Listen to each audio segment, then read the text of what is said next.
आज जो हमारे गेस्ट हैं वो दोनों को फाउंडर्स हैं एक यूनिकॉर्न कंपनी के. Please give an energetic and warm welcome to Amit Agarwal and Akhil Gupta.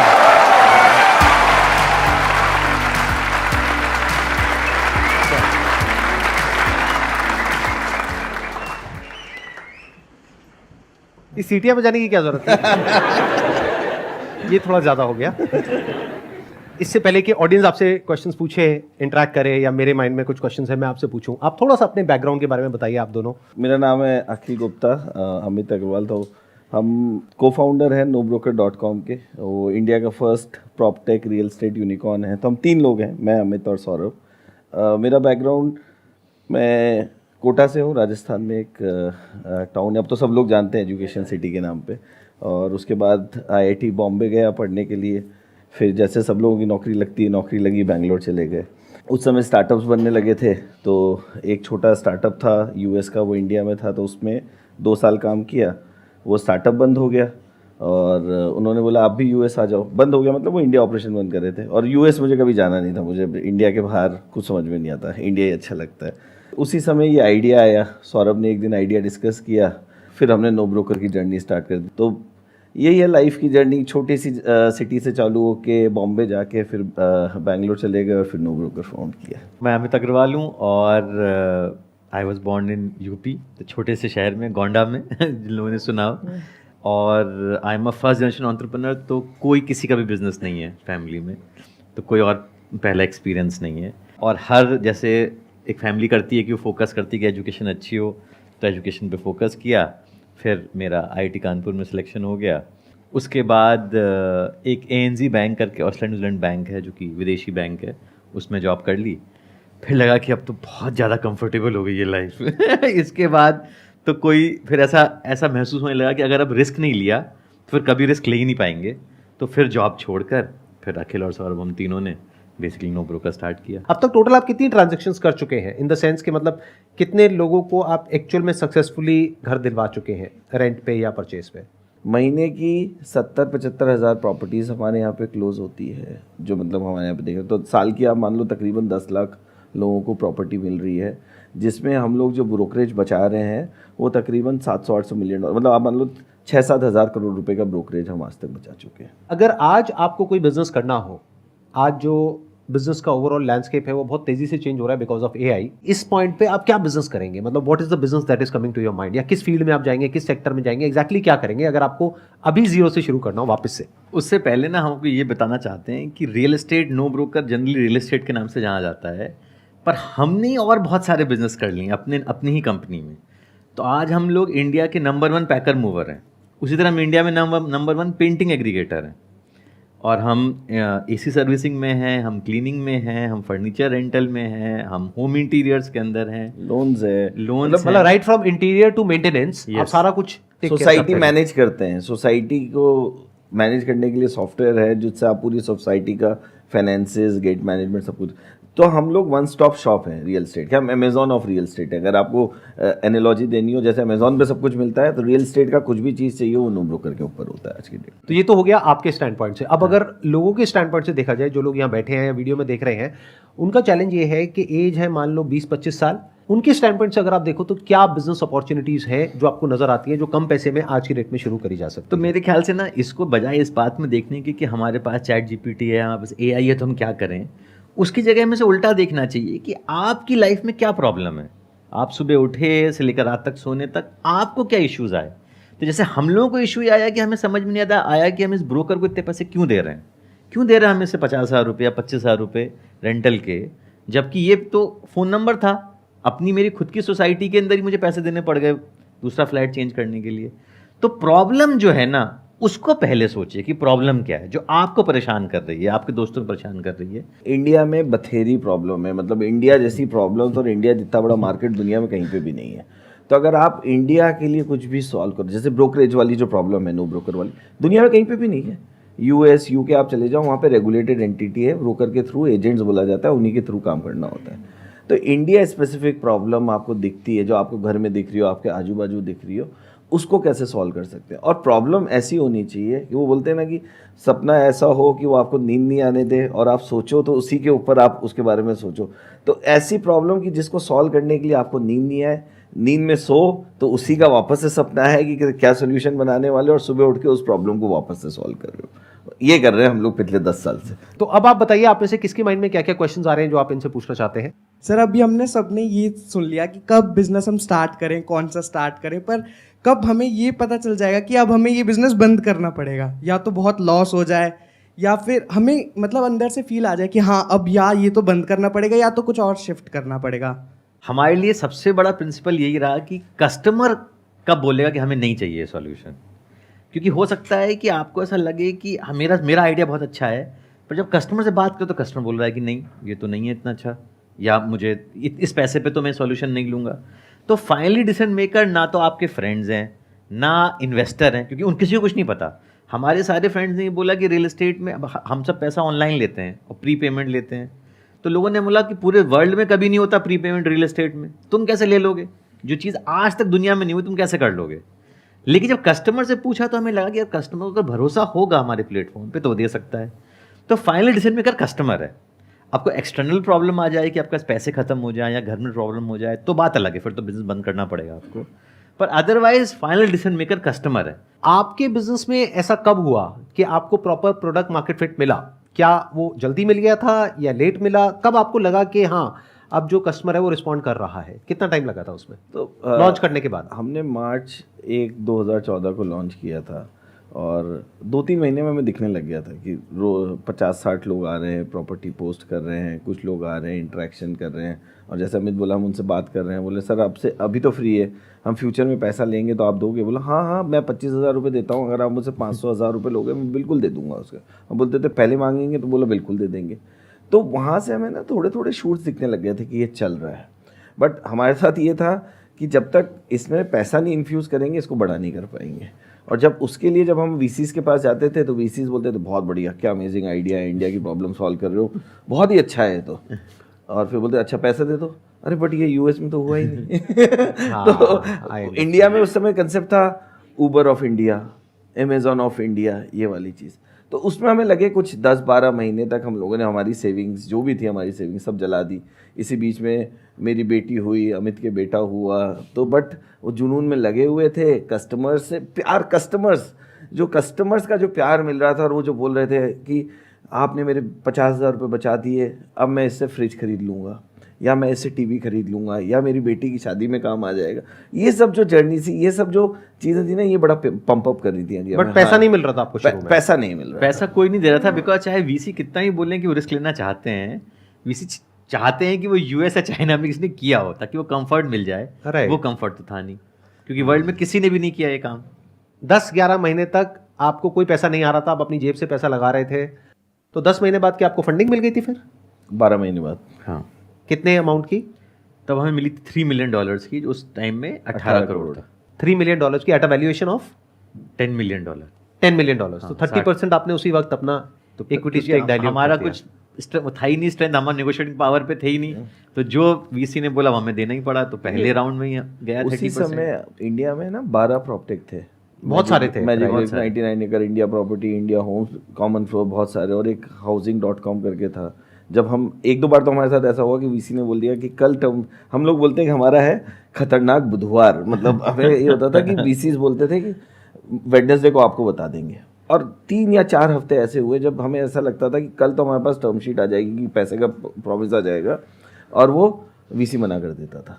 ऐसा ही एक बार हुआ, हमारे पास 3 वीसीज थे जो बोले थे कि हमें ये था, मन में पक्का था, हमने पार्टी भी कर ली थी कि इन तीनों में से आना है, हम चूज करेंगे किससे पैसा लेंगे और अपनी टर्म्स पे लेंगे। बट उसी समय housing.com ने $90 मिलियन रेज किया सॉफ्ट बैंक से। हाँ। और वो तीनों वीसी गायब हो गए। और उसकी हाइप भी बहुत ज्यादा थी, उसकी हाइप भी बहुत ज्यादा थी। उन्हें लगा market has been won by housing.com, No Broker क्या करेगा उसके अंदर। तो तब हमने एक रूल और बनाया कि जब तक पैसा बैंक अकाउंट में नहीं आ जाए तब तक उसका सक्सेस हम नहीं मनाएंगे। तब तक पार्टी में पैसे नहीं खर्चने, पार्टी में पैसा नहीं, हम अपने घर वालों को भी नहीं बताएंगे, ना बीवी को बताएंगे, ना बच्चों को बताएंगे कि ऐसा कुछ होने वाला है। वो जो शुरुआत का टाइम था जो भी अखिल डिस्कस कर रहा था, मेरे ख्याल से हम लोग 20 इन्वेस्टर से मिले होंगे, सभी ना बोल देते थे पहले स्टेज पे, बात के स्टेज पे, और वो बहुत ही मुश्किल स्टेज है। और जितनी हमारी हवा थी कि हम IIT IIM के, वो सारी हवा निकल गई उस 1 साल के अंदर, क्योंकि कोई मैटर नहीं करता फाइनली उसको। Right. और कस्टमर को फर्क नहीं पड़ता कि आपकी क्या डिग्री है, पर या तो पसंद आया आपका प्रोडक्ट या नहीं आया। हेलो सर, सर मैं ये पूछना चाहता हूँ कि आजकल एक फैशन सा चल पड़ा है, मतलब सब अपनी जॉब छोड़ छोड़ के जा रहे हैं, एंटरप्रेन्योर बनना है सबको, तो कैसे कंट्रोल में आएगा ये सब? अगर सभी जॉब छोड़ के चले जाएंगे, मतलब फेल भी होंगे लोग इसमें, ज़रूरी नहीं है कि सब अपना कंपनी बड़ी बना लेंगे, फेल भी होंगे, तो इससे कैसे रिकवर करेगा इंडिया बाद? आप क्या करते हो? आप जॉब कर रहे हो, बिजनेस कर रहे हो? मैं सर जॉब कर रहा हूँ, लेकिन मैं भी सोच रहा हूँ। तो एक तो आप जो है हम लोगों को देख के ना ये मत सोचिए कि बिजनेस ही कर लेना चाहिए। तो ये हमारे जैसे लोग आके ऐसा शोकेस कर सकते हैं जैसे कि बिजनेस करना आसान है या सभी लोग सक्सेसफुल हैं, पर ये काफ़ी डिफ़िकल्ट है। तो मैं आपको इंसिडेंट बताता हूँ कि जब बेसिकली मैंने रिज़ाइन किया अपने ऑफिस से, तो मुझे बहुत सारे फ़ोन आए सारे दोस्तों के, वाह तुमने कितना बढ़िया काम किया है और कितना तुम करेजियस हो, शाबाश, काश हम लोगों में भी इतनी करेज होता। फिर बंद हो गए फ़ोन कॉल। उसके बाद वो अपने लाइफ में बिजी हो गए और मैं बैठा हुआ हूँ घर में, ऑफिस में नहीं, ऑफिस तो है ही नहीं, घर में बैठे हुए हैं पालती मार के बिस्तर पे, और कंप्यूटर खुला हुआ है और 5 कस्टमर हैं जो प्लेटफॉर्म पे दिख रहे हैं, और दिमाग में सोच रहे हैं कि यार ऑफिस जाते तो इतने पैसे मिलते और आपको एकदम अनसर्टेन भविष्य, कुछ पता ही नहीं आगे क्या होने वाला है, क्या है, कैसे रहेगा। तो आप स्टार्टअप मत करिए क्योंकि आपने शार्क टैंक का एपिसोड देख लिया है या आपकी ना अपने बॉस से सुबह झगड़ा हो गया है। तो ये ना इनफ रीजन नहीं है। आपको एकदम पैशन होना चाहिए किसी प्रॉब्लम को लेके कि ये प्रॉब्लम चेस करनी है। और फाइनेंशियल भी बहुत इंपॉर्टेंट, जो चीज़ बात नहीं होती है कि आप पहले एक साल 2 साल के फाइनेंस का इंतजाम करिए कि आप जॉब नहीं करेंगे तो उतनी बचत है क्या कि 2 साल का रेंट और खाना पीना चलेगा, प्लस बिजनेस में ही पैसा खर्च होता है। आप मार्केटिंग में खर्च करोगे, वेबसाइट बनाओगे, जो भी बनाओगे, टीम बनाओगे, तो पहले वो हिसाब भी जोड़ लीजिए, फिर कूदिए इसके अंदर। सही बात है। मतलब अगर फेल होने का गूदा है 99.9% चांस है आप जो करोगे उसमें फेल हो जाओगे। अगर आप वो सोच के कि हाँ मैं फेल हो जाऊंगा, मैं फिर खड़ा हो जाऊंगा, मैं कुछ और कर लूँगा, तो बिल्कुल करो। बट ये सोच के कि यार मेरा दोस्त किसी कंपनी का को-फाउंडर और CEO टाइटल लिखता है या फिर उसने एक कंपनी बना दी है तो मैं भी बना लूँ, तो वो तो बिल्कुल भी सही रीज़न नहीं है। और इंडिया में करना चाहिए, बहुत अच्छी बात है, बट आपके अंदर डर नहीं होना चाहिए कि अगर मैं फेल हो गया तो मैं क्या करूँगा। ये नहीं हो कि आइडिया फेल हो गया हम डिप्रेशन में आ गए, वो नहीं, कुछ और करेंगे। या फिर इसको इस तरीके से भी कह सकते हैं कि आपको कैलकुलेटेड रिस्क लेना है, यानी इतना भी बड़ा रिस्क नहीं लेना कि आप सड़क पे ही आ जाओ। जैसे in the worst case scenario अगर इनका काम नहीं भी चलता तो इनके पास में डिग्रीज थी, बल्कि है, ये कहीं पर भी कुछ भी कर सकते थे। मतलब जो पहले पैकेज था उससे थोड़ा कम मिल जाता, थोड़ा ज़्यादा मिल जाता, लेकिन मिल जाता, तो कोई एज सच प्रॉब्लम नहीं थी। There was a proper backup plan. But आप ये कहो कि मैंने तो पैसा लोन पे ले लिया है और फिर अब मैं बिजनेस कर रहा हूँ, घर भी गिरवी है, उसके अलावा मेरे पास में कोई बैकअप प्लान भी नहीं है, जॉब भी चली गई है, दूसरी जॉब भी नहीं मिलेगी, फिर आप बिजनेस कर रहे हो, तो आपको ये समझना होगा 90% से ज्यादा चांसेस हैं, वो भी तब अगर आपकी थिंकिंग बहुत ज्यादा सही डायरेक्शन में जा रही है, तब 90% से ज्यादा चांसेस है कि आप फेल हो जाओगे। अगर थिंकिंग सही डायरेक्शन में है तो, अगर थिंकिंग सही डायरेक्शन में नहीं है तो 99% चांस है कि आप फेल होगे, जैसे इन्होंने कहा। सर आज मैं नॉन टेक बैकग्राउंड से हूँ, 10 साल नौकरी करते हुए हो गए, बट अब सोच रहा हूँ कि कुछ स्किल्स अपना इम्प्रूव करने हैं, कुछ डिजिटल मार्केटिंग सीखना है, सब कुछ सीखना है। तो हम ऑनलाइन सर्च करते हैं, लेकिन वहाँ पे कोई ऑथेंटिक चीज़ मिलती नहीं है। 10,000 रुपये ऐसे ही चले गए सर, अभी सीख कुछ भी नहीं पाया मैं। तो इस प्रॉब्लम से कैसे हमें टैकल करना है कि हमें अच्छा प्लेटफॉर्म मिले जहाँ से हमें सही में नॉलेज मिले। आई थिंक 2-3 चीज़ें करनी चाहिए आपको, किसी को भी।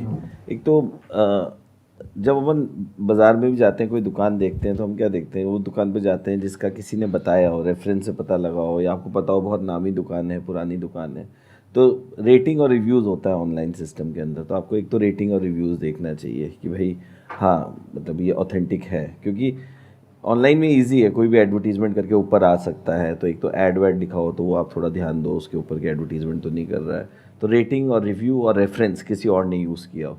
और दूसरी चीज़, too good to be true नहीं होनी चाहिए। मतलब ऐसा हो कि यार जो चीज़ बाज़ार में 3 लाख रुपए की मिलती है और वो उससे 10 गुना, 20 गुना, 50 गुना सस्ती मिल रही है, पक्का फ्रॉड है।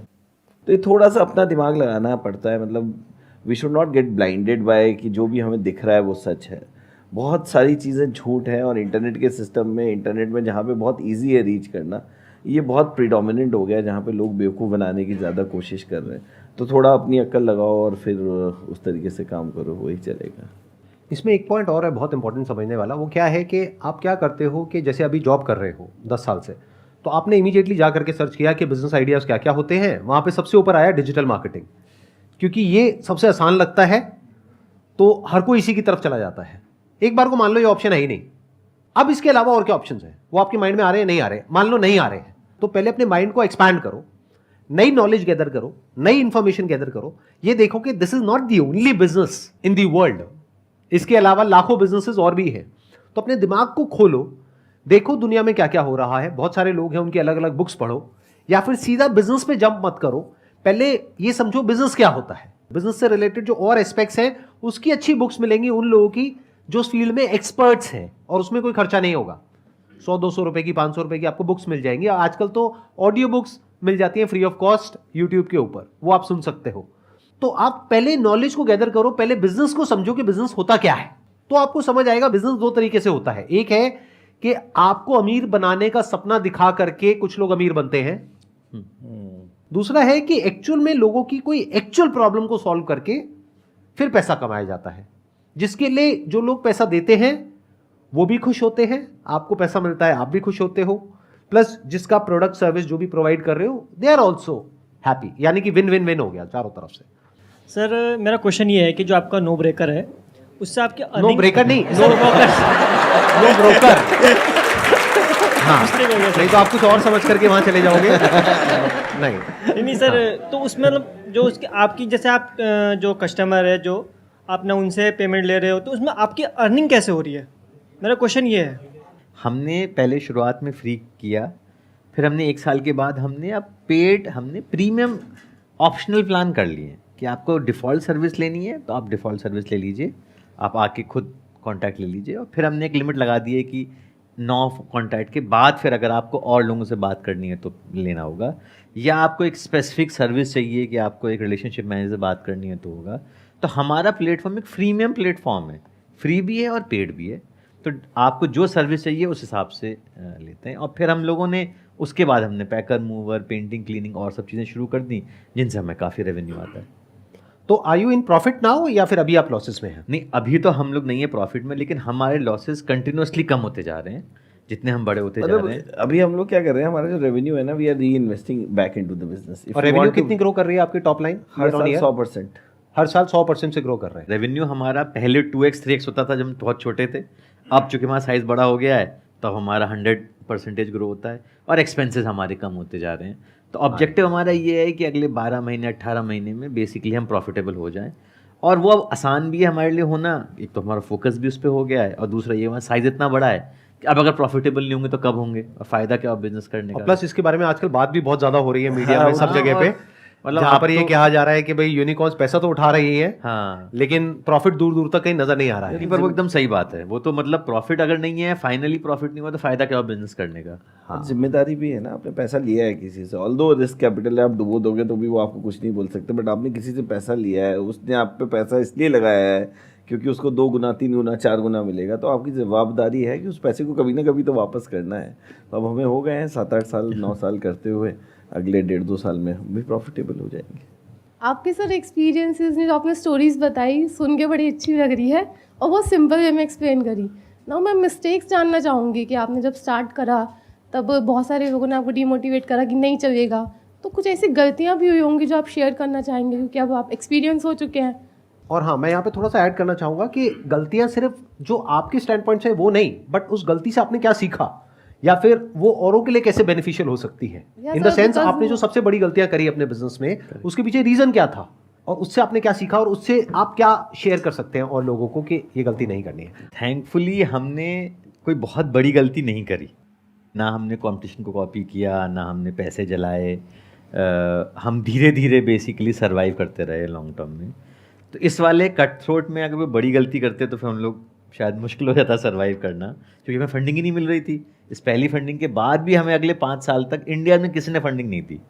मैं बस ये बोलूँगा, जो चीज़ें हमने गलत करी अब हाइंडसाइट में वो मुझे लगता है वो HR और फाइनेंस में थी, क्योंकि हम पहले फर्स्ट जनरेशन एंटरप्रेन्योर थे तो हमें पता नहीं था कि HR और फाइनेंस कितना इंपॉर्टेंट है। तो मैं और अखिल हम लोग ही ऑफर लेटर बना के PDF में वर्ड डॉक्यूमेंट PDF करके ईमेल करते थे। तो ये हमें, लेकिन थैंकफुली हमने जल्दी रियलाइज़ कर दिया कि एक अच्छा HR, अच्छा फाइनेंस बहुत ज़रूरी है, जो कि आपको करना है तुरंत। In overall, to answer your question, आप कंटिन्यूसली पता करते रहिए गलती क्या हो सकती है और तुरंत करेक्ट कर लीजिए उसको। जैसे फॉर एग्जांपल, हमने शुरुआत में हमें सोचा कि लोगों के लिए तो ब्रोकरेज ही सबसे इंपॉर्टेंट है, लेकिन जब हमने 10 कस्टमर से पूछा तो उन्होंने हमें बोला कि रेंटल एग्रीमेंट कौन कराएगा। तो मुझे लगा रेंटल एग्रीमेंट तो लोग गूगल से वो फॉर्म लेके, PDF लेके, वो प्रिंट आउट लेके स्टैम्प पेपर कर देते हैं, लेकिन कस्टमर ने बोला नहीं ऐसा नहीं है, वो इंपॉर्टेंट है। मैं उसको बहुत इंपॉर्टेंट है, ब्रोकर कराता है वो काम, तो आप कराओगे कि नहीं। तो लगा हमसे कि ये गलती हमसे होने वाली है, तो हमने तुरंत चेंज किया और रेंटल एग्रीमेंट भी हमने एक डिपार्टमेंट खोला और आज तक हम रेंटल एग्रीमेंट बहुत अच्छे से और उसमें विटनेस भी होते हैं। हाँ, विटनेस भी बहुत होते चीज़ हैं। है। इसमें ना एक चीज़ और ये है कि गलती में बहुत ज़्यादा आता है ना, तो वो भी एक होता है सब चीज़ खुद कर लें। सब चीज़ जब खुद करने लगते हैं तो अपने पास तो 24 घंटे ही हैं, 24 घंटे में 6 घंटे तो सोओगे, आपके बचे 18 घंटे, कितना कर लोगे 18 घंटे में। At after a while you will start burning yourself. मतलब मैं, अमित, सौरभ, पहले हम सब कुछ मैं ही कर लूँगा, तो मेरी तरफ से गलती ये होती थी कि कुछ भी बहुत इंपॉर्टेंट चीज़ बनानी है तो मैं खुद बनाऊँगा, टीम को हाँ ठीक है यार मैं बता दूंगा तुम्हें कैसे बनाना है, क्योंकि ये लगता है ना कि यार मैं करूँगा तो शायद 7 दिन में हो जाएगा, टीम करेगी तो इसमें 21 दिन लगेंगे। तो ये काफ़ी टाइम बाद रियलाइज़ हुआ। तो अब जो मैं करता हूँ, अब टिपिकली एवरीबडी डज दैट, कि ये है कि यार आपको लगता है कि आप स्मार्ट हो, आपके जैसे काम करने वाला होता है, तो आप ट्रेन करो अपने जैसे। तो अगर मैंने 4 अखिल और बना लिए और उन्होंने अपने जैसे 4 और लोग बना दिए, उन्होंने अपने जैसे 4 लोग बना दिए, तो एक की जगह मल्टीप्लाई हो गया ये मतलब इतने सारे अखिल हो गए, इतने सारे अमित हो गए, इतने सारे सौरभ हो गए, जो वही काम उसी शिद्दत से, उसी मेहनत से कर रहे हैं। तो रिलाइंग ऑन द टीम, लोगों को अपने साथ जोड़ना, उन पे भरोसा करके उनको क्रिटिकल प्रॉब्लम देना और फेल होने देना कि ठीक है यार एक गलती कर लोगे, कर लो गलती, बट ये गलती वापस मत करना। तो repeat a mistake is something which is not acceptable, make a mistake and learn from it and move forward. पर ये बात भी है कि जितना टीम अच्छी होती जाती है ना आपकी, वो भी फिर आपकी गलती जल्दी पॉइंट कर लेती है। तो अब हालांकि मैं, अखिल, सौरभ यहाँ हम लोग अपनी बात कर रहे हैं, लेकिन एक्चुअल ट्रूथ ये है कि 99% सक्सेस का क्रेडिट टीम को ही जाता है, क्योंकि 99.9% काम भी टीम ने ही किया है। तो ये भी एक तरीका है जल्दी गलती पकड़ने का और सॉल्व करने का, कि आपकी टीम अगर अच्छी है और उसको आप इतना साहस दो कि वो आपके मुंह पे आपकी बुराई कर सके, तो आप जल्दी पकड़ लोगे गलती, क्योंकि आप नहीं पड़े कोई और पकड़ लेगा, पर जल्दी हम सॉल्व भी कर लेंगे। मतलब अपने आसपास में यस मैन इकट्ठे मत करो। हाँ, और सबके पास में फ्रीडम हो बोलने की, बताने की, करेक्ट। ताकि जैसे ही गलती हो इमीडिएटली पकड़ में आ जाए। Thank you so much sir यहाँ पर आने के लिए। It was pleasure meeting you and pleasure talking to you. Thank you so much. Thank you.